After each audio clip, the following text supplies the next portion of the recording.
இந்தியாவில் இந்திய கொடியை ஏற்றுவதற்கே மரண தண்டனை விதிக்கப்பட்ட ஒரு காலமும் இருந்தது.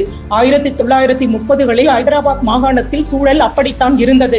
அப்போது அங்கிருந்த இந்து பெண்கள் துன்புறுத்தப்பட்டனர், மதமாற்றங்கள் கட்டாயப்படுத்தப்பட்டன, கடுமையான வரிகள் விதிக்கப்பட்டன மற்றும் இந்துக்கள் சமூக பாகுபாட்டை எதிர்கொண்டனர். இந்த இக்கட்டான சூழலில் ஹைதராபாத் நிஜாமுக்கு எதிராக ஆரிய சமாஜம் குரல் கொடுத்தது. இந்த இயக்கம் ஒரு இளைஞனின் வாழ்க்கை பாதையையே மாற்றியது. அவர்தான் மதன் சிங் மத்வாலே. 1947 ஆகஸ்ட் 15 அன்று இந்தியா சுதந்திரம் பெற்றது. ஆனால் ஹைதராபாத் நிஜாம் மிர் உஸ்மான் அலி கான் இந்தியாவுடன் இணைய மறுத்து ரசாக்கர்கள் என்னும் ஆயுதப்படையை கொண்டு வன்முறையை தூண்டினார். மக்கள் அச்சத்தில் இருந்த அந்த நேரத்தில் மதன் சிங் மௌனமாக இருக்க விரும்பவில்லை. அந்த பயத்தை உடைக்க அவர் முடிவு செய்தார். இந்திய சுதந்திரத்தின் முதலாம் ஆண்டு நிறைவிற்கு ஒரு நாள் முன்னதாக 1948 ஆகஸ்ட் 14 அன்று இரவு மதன் சிங் தனது வீட்டின் கூரை மீது மூவர்ண கொடியை ஏற்றினார்.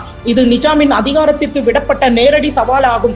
அன்றே காவல்துறையினர் மதன் சிங்கை கைது செய்தனர். சிறையில் அவர் மனிதத்தன்மையற்ற முறையில் சித்திரவதை செய்யப்பட்டார். பலத்த காயமடைந்த அவர் அன்றைய தினமே காவல்துறை வசமிருந்த போதே மரணித்தார். உண்மையில் அவர் படுகொலை செய்யப்பட்டார். மதன் சிங்கின் தியாகம் முழு ஐதராபாத்தையும் அதிரச் செய்தது. இது மக்களின் மனதில் இருந்த பயத்தை உடைத்தெறிந்தது. சுதந்திர வேட்கை கிராமம் கிராமமாகவும் நகரம் நகரமாகவும் தீவிரமடைந்தது. இந்த செய்தி டெல்லியை எட்டிய போது அப்போதைய உள்துறை அமைச்சர் சர்தார் வல்லபாய் பட்டேல் நாட்டின் ஒற்றுமையில் எந்த சமரசமும் செய்ய முடியாது என்று உறுதியாக கூறினார். ஹைதராபாத்தை விடுவிக்க ஆபரேஷன் போலோ என்ற ராணுவ நடவடிக்கை தொடங்கப்பட்டது. அதன் விளைவாக 1948 செப்டம்பர் 17 அன்று நிஜாம் ஆட்சி வீழ்ந்தது. 1925 மார்ச் 11 அன்று பிறந்த மதன் சிங் மத்வாலேவின் வாழ்க்கை மிக குறுகியது. ஆனால் அவரது தைரியம் அழியாதது.